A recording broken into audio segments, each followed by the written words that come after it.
spiders. Come not here. Hence, you long-legged spinners, hence. Beetles black, approach not near. Worm nor snail, do no offense. And there the snake throws her nettle skin. Weave wide enough to wrap a fairy in. They will believe themselves exiled from light, and must for aye consort to black-browed night.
Our nuptial hour draws on apace.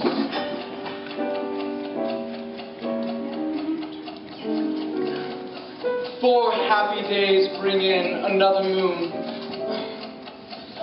But oh, methinks how slow this old moon wanes.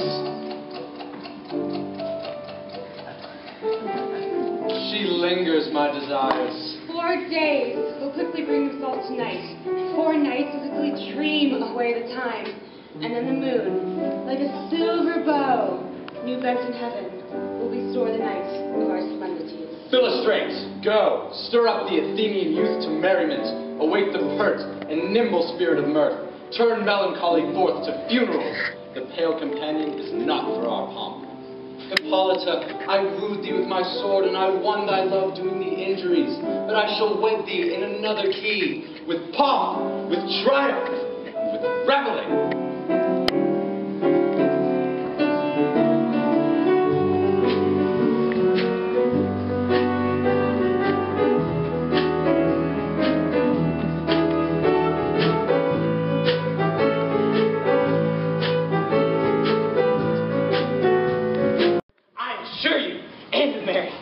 Now, Peter Quince, call forth your actors by the scroll. Masters, spread yourselves. Nick Bottom. Ready? Name what part I am born. Proceed. You, Nick Bottom, are set down for Pyramus. What is Pyramus? A lover or a tyrant? A lover that kills himself most gallant for love. That will take some true tears in the performing of it. If I do it, let the audience look to their eyes. I will move storms. I will condole in some measure. To the rest. Francis Flute. Yet my chief humor is for a tyrant. I play Heracles rarely, or part to tear a cat, to make all split. The rage and rots and shivering shots shall break the locks of the prison's gates, and Phoebus' car shall shine from far and make and mar the foolish faith. This was lofty! Now read the names of the rest of the players. Francis Flute. This is Heracles' name, a tyrant's name. A lover is more condoling. Francis Flute. Here, Peter Quince. Flute, you must take Thisbe on you. What is Thisbe, a wandering knight? It is the lady that Pyramus must love. Hey, let me not play woman. I got a beard coming in. That's all one. You should play it in a mask, and you may speak as small as you will. And I may hide my face. Let me play Thisbe too. I'll speak in a monstrous little voice. Thisbe! Thisbe! I'm No. You must play Pyramus and flute, you Thisbe. Well, proceed. Robin Starveling. Yeah, Peter Quinn. You must play Thisbe's mother. Tom Snell. Here, Peter Quince. You Thisbe's father. Myself, Pyramus's father. Snug the Joiner, you the lion's part, and I hope here is a play fitted. Have you the lion part written? If it be, I pray thee give it to me, for I am slow a study.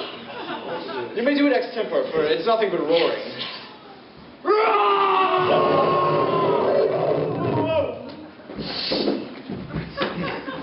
Let me play the lion too. I will roar you that'll do any man's heart good to hear me roar. I will roar you that the Duke will say, let him roar again. Let him roar again. You would do it too terribly. You would fright the Duchess and the ladies and they would shriek, and that were enough to hang us all. That would hang us all, every mother's son. Whither wander you? Over hill and over dale, through bush and through briar, over park and over pale, through flood and through fire. I do wander everywhere, swifter than the moon's sphere, and I serve the fairy queen to do her orbs upon the green. I must go and seek some dewdrops here, and hang a pearl in every cowslip's ear.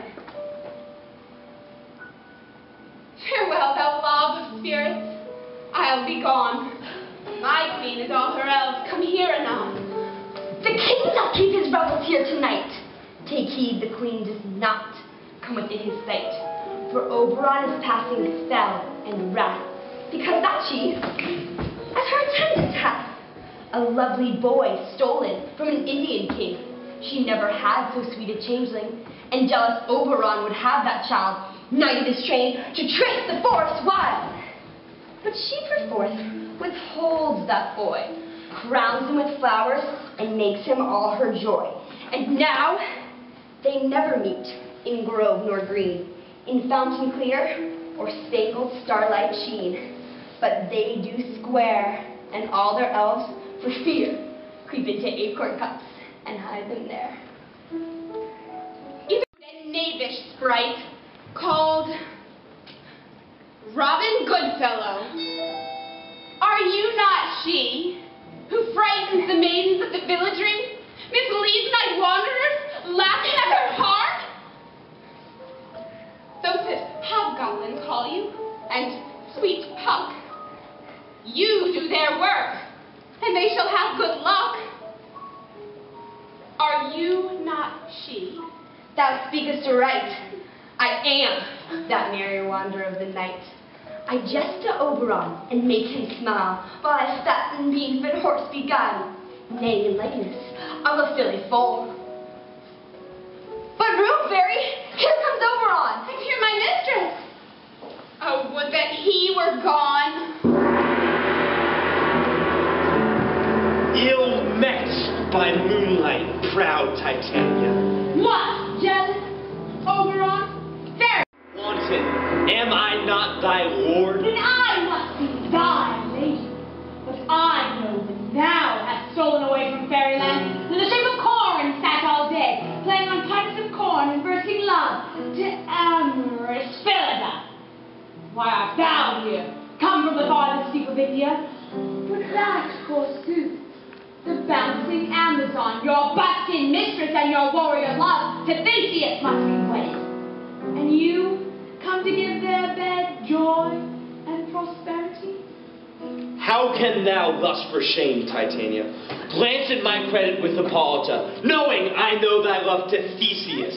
These are the forgeries of jealousy, and never, since the middle summer spring, met we on hill and dale by forest or mead, by paved fountain or by rushing brook, or by the beach and margin of the sea, to dance our ringlets to the whistling wind. But with thy brawls thou hast disturbed our sport.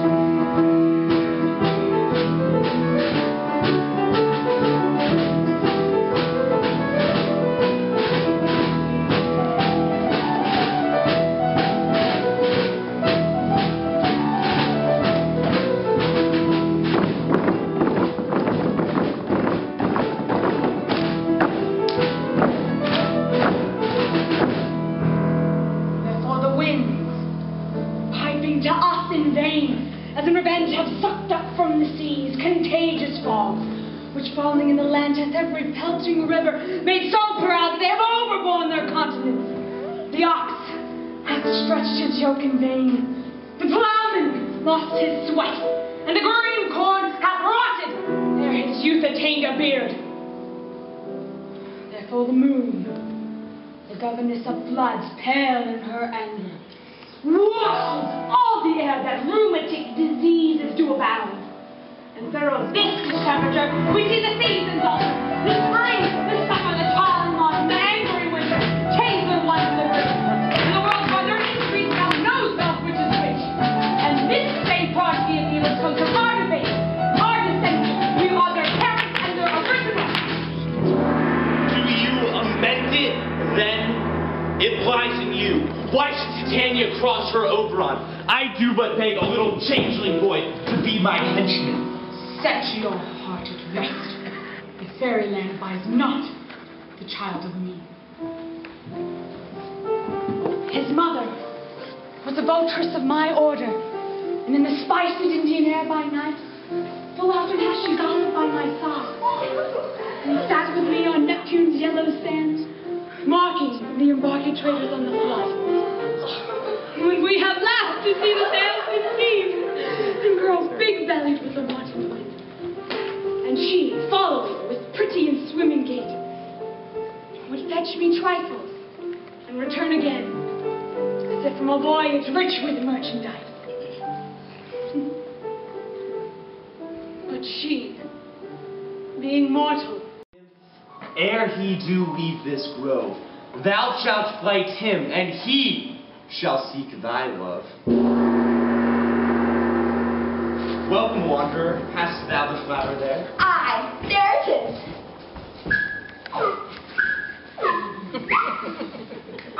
I pray thee give it to me. I know a bank where the wild thyme blows, where oxlips and the nodding violet grows. There sleeps Titania some time of the night, lulled in her flowers with dances and delight. I sat upon a promontory, and heard a mermaid on a dolphin's back, uttering such dulcet and harmonious breath, that the rude sea grew civil in her song, and certain stars shot madly from their spheres to hear the sea maid's music. I remember. That very night I saw, but thou couldst not, flying between the cold moon and earth, Cupid, all armed, a certain aim he took. It fell upon a western flower, before milk white, now purple in love's wounds, and maidens call it love in idleness. Fetch me that flower, the herb I showed thee once. The juice of it on sleeping eyelids laid will make or man or woman madly dote on the next live creature that it sees. Fetch me that flower, and be thou here again, ere the Leviathan can swim a league. I'll put a girdle round the earth in 40 minutes. Having once this juice, I'll wash Titania when she is asleep, and drop the liquor of it in her eyes. The next thing she, waking, looks upon, be it lion, bear, or wolf, or bull, unmeddling monkey, or greedy ape, she shall pursue it with the soul of love. And ere I take this charm off her sight, as I can do so with another herb, she'll render her page up to me. But who goes here? I am invisible, and I will overhear this